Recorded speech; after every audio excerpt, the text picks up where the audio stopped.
Fire TV users are not just complaining anymore. Some of them are already leaving.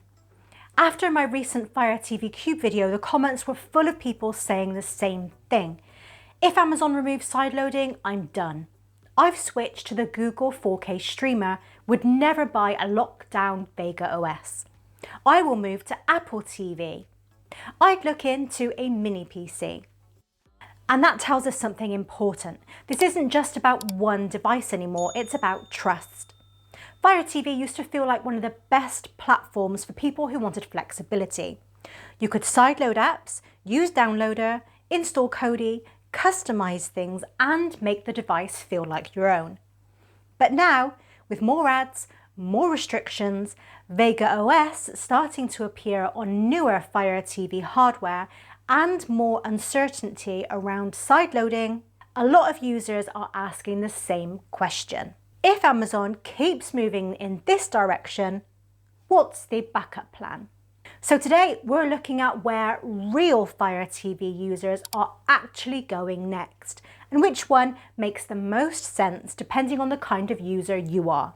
The first big alternative people keep mentioning is Apple TV 4K. And honestly, I understand why. A lot of Fire TV users are tired of clutter. They don't want to fight the home screen. They don't want slow menus. They don't want a box full of ads and recommendations. They just want something fast, clean and reliable. And that is where Apple TV 4K is very strong. It's smooth, it's quick, the apps usually run really well, and the home screen is much cleaner than Fire TV. And if you care about picture quality, sound quality and a premium experience, Apple TV is one of the strongest options. But there is a huge catch. Apple TV is not a direct Firestick replacement if you rely on sideloading. You're basically swapping Amazon's walled garden for Apple's walled garden.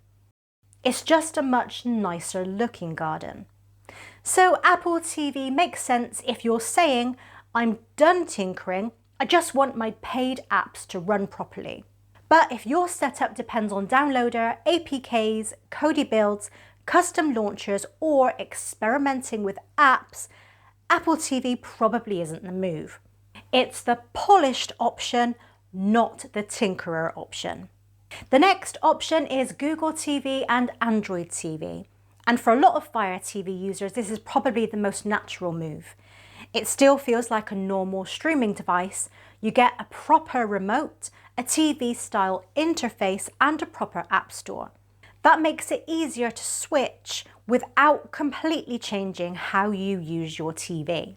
Devices like the Google TV streamer, Thompson boxes, Nokia boxes, On devices, and other Android TV boxes keep coming up because they sit in a useful middle ground.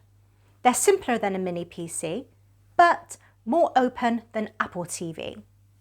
Now, they're not perfect. Google TV has its own ads and recommendations. Cheaper boxes can be slow.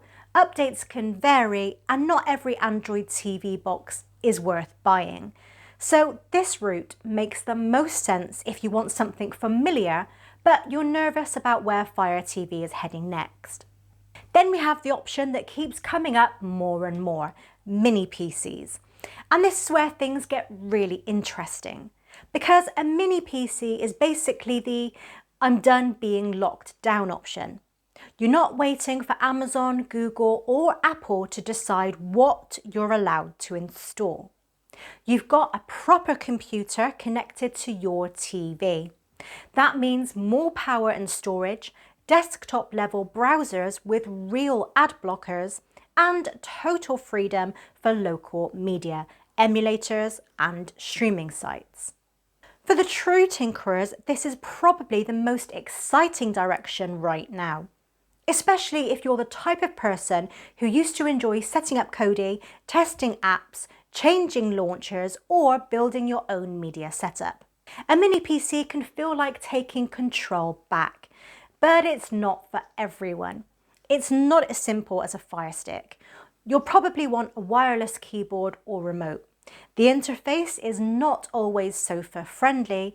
Some streaming services may work better in a browser than others, and it does take more setup. So I wouldn't recommend a mini PC to someone who just wants to press Netflix and relax.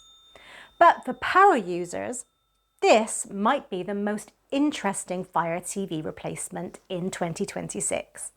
And of course, we have to talk about the NVIDIA Shield, because every time people talk about Fire TV alternatives, without doubt, someone says, just get a Shield. And I get it. The Shield is legendary. It's still brilliant for local media, Plex, Kodi, and high-end Android TV setups. A lot of people are still holding on to theirs because nobody has properly replaced it. But we also have to be honest. It's 2026. The Shield TV Pro is still based on 2019 hardware. It's expensive, and we still don't know if NVIDIA will ever release a proper successor. So the Shield is in a strange position. For some people, it is still the best enthusiast streaming box. For others, it feels hard to justify buying old hardware at that price. It's still a king, but it's an aging king. So where are Fire TV users actually going? Here's the simple version. If you want the cleanest, smoothest, premium streaming experience, Apple TV 4K makes the most sense. If you want something familiar with more flexibility, Google TV or Android TV boxes are probably the easiest move. If you want maximum control and you don't mind some setup, a mini PC is the power user route.